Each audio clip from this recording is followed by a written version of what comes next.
It started with smoke, not incense in the temple, but black pillars rising above Jerusalem.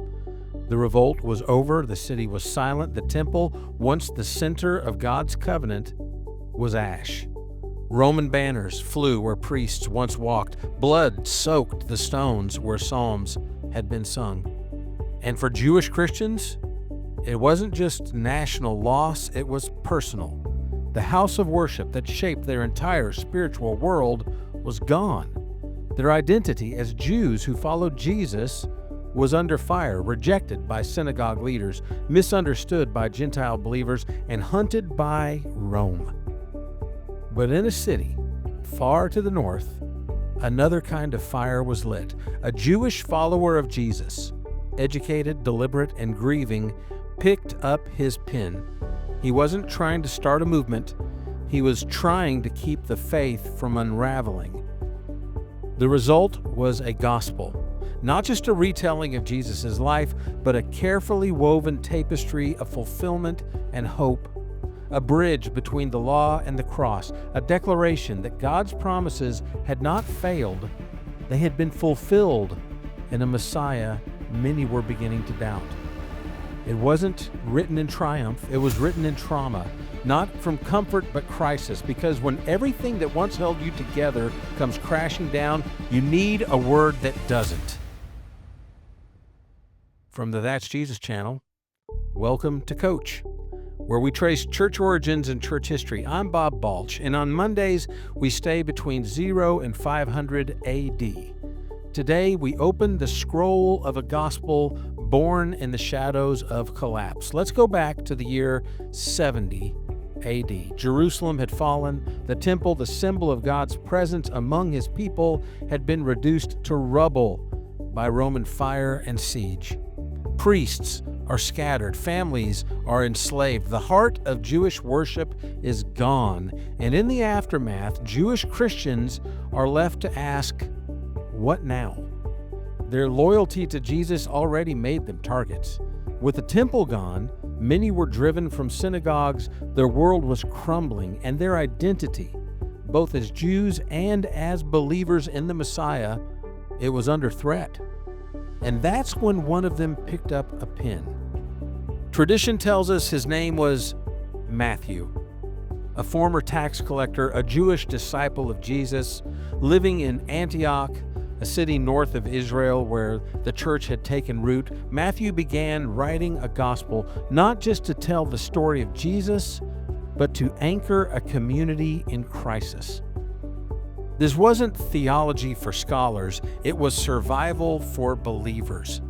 So how does a gospel written in trauma become a foundation of Christian worship, doctrine, and identity? Well, let's find out. The fall of Jerusalem in 70 AD wasn't just a historical event. It was a spiritual earthquake. For centuries, the temple had been the center of Jewish life, where sacrifices were offered, feasts were celebrated, and God's very presence was believed to dwell. And when the Roman general Titus stormed the city and burned the temple to the ground, the Jewish world was left in ruins. For Jewish Christians, the devastation cut even deeper. They were already a small, controversial group seen by traditional Jews as heretical and by Romans as disloyal. Many had remained in close relationship and fellowship with synagogues, attending Sabbath services and keeping the law while following Jesus as the promised Messiah. But after the temple's destruction, the lines sharpened. Synagogue leaders began to expel Jesus' followers. Christians were increasingly forced to choose: cling to the Messiah or preserve the ties to your Jewish community. The historian Josephus gave voice to this horror. The church historian Eusebius, writing generations later, preserved early traditions about Christians fleeing Jerusalem before the final siege, and writers like Irenaeus and Tertullian noted how many believers were driven out, marginalized by both Jews and Romans. And it's in this context of loss, it's in this context of rejection, that the church needed more than memories, they needed clarity.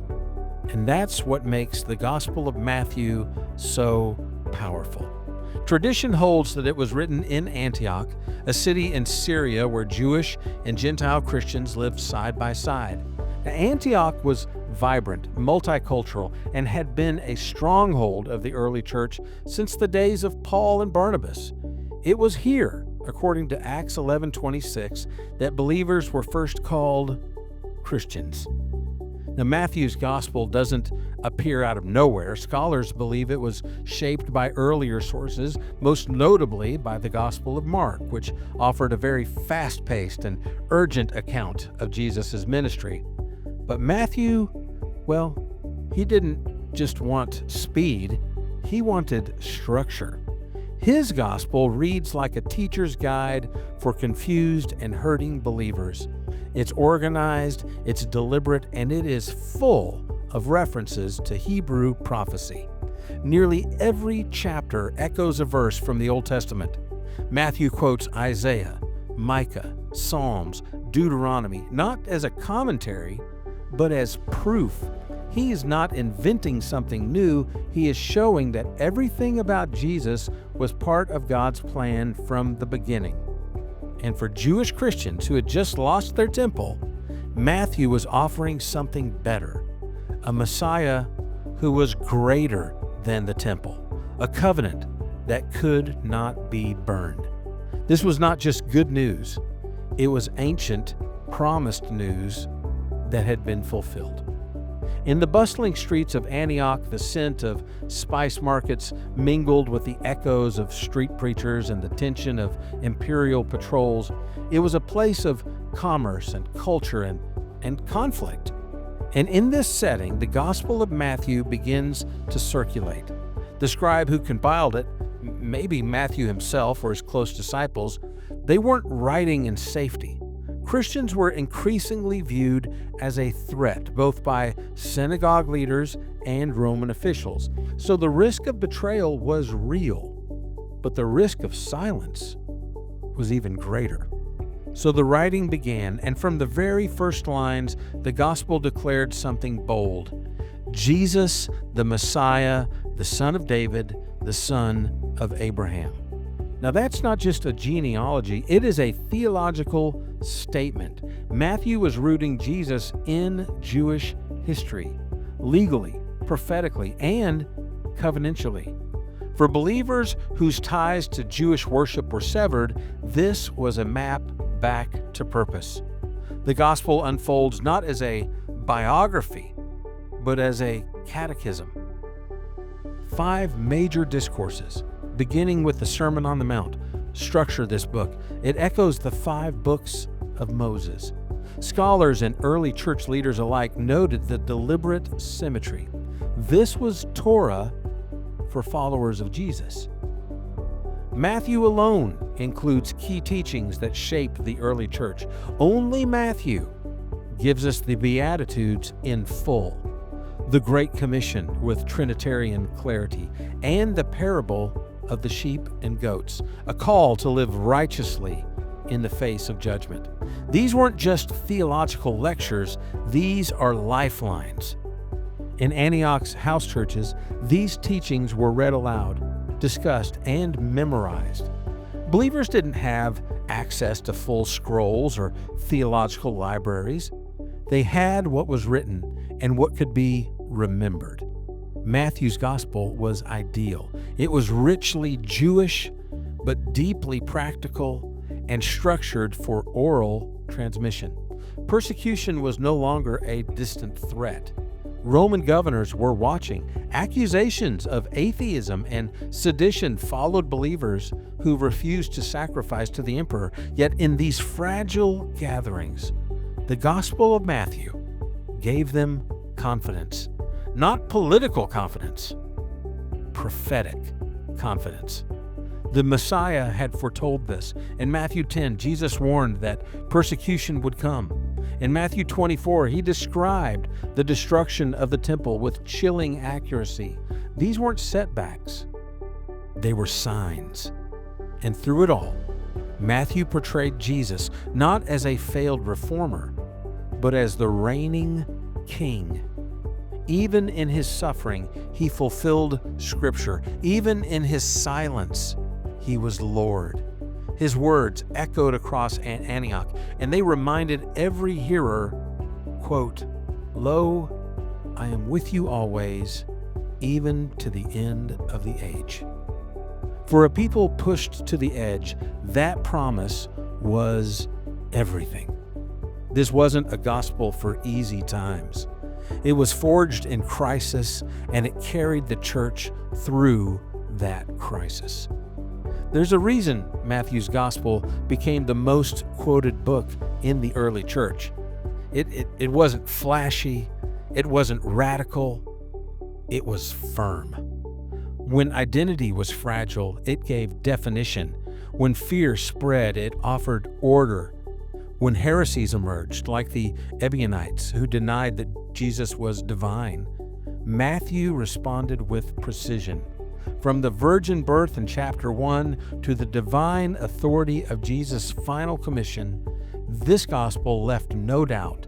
Jesus was not just a teacher. He was Emmanuel, God with us. In a world where Christians were losing everything familiar, Matthew gave them a way to worship that didn't depend on buildings or sacrifices.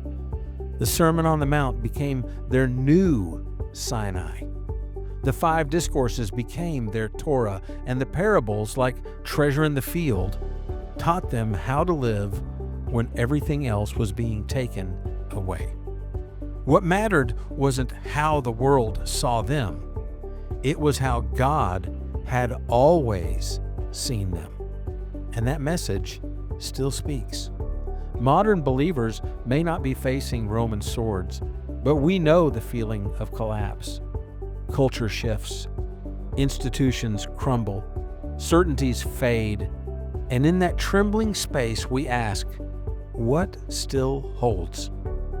Well, Matthew answers with clarity. It's not trends, it's not politics, it's promises. Scripture, a Messiah who doesn't vanish in suffering, but fulfills every prophecy through that suffering. In the last chapter, Jesus doesn't offer safety. He gives authority. He commissions, he sends, and he promises to be present always. That word mattered then, and it matters now. Because when you feel like the foundations are gone, when you can't go back to the world you once knew, the Gospel of Matthew says, you have not been abandoned. You have been sent. That shift from confusion to calling is what held the early church together, and it's what can hold us together now. You don't need perfect clarity. You need a gospel that remembers the promises of God, even when everything around you forgets. The Gospel of Matthew didn't fade into history. It became the scaffolding for much of early Christian life. By the early 2nd century, fragments of Matthew's Gospel were found in Egypt. They were copied in Greek on fragile papyri. In Antioch, it shaped liturgy, and in Alexandria, it formed theology. In Rome, it became a standard in public readings. It was quoted by Ignatius and Polycarp and Justin Martyr, all within just a generation of its writing. Matthew's impact was so foundational that later councils often echoed its wording without even naming that it came from Matthew. Its phrases were already in the bloodstream of Christian thought. But its legacy wasn't just doctrinal, it was pastoral. The Beatitudes formed the ethical backbone of early communities. The parables shaped how believers viewed judgment and grace and perseverance. The structure of Matthew's gospel, clear, repetitive, and prophetic, helped preserve the faith of those who couldn't read, who couldn't gather publicly, and who could not afford full scrolls. Scholars today refer to Matthew as the teacher's gospel because of how easily its format lent itself to memorization and repetition. When other writings were lost to time or persecution, Matthew remained. And it hasn't stopped shaping the church. Today, many liturgical calendars begin with readings from Matthew. Discipleship programs use his sermons as frameworks. Evangelists quote his prophecies, even in academic circles. Matthew's unique perspective continues to spark dialogue about Jesus' Jewish identity, mission, and fulfillment of Scripture.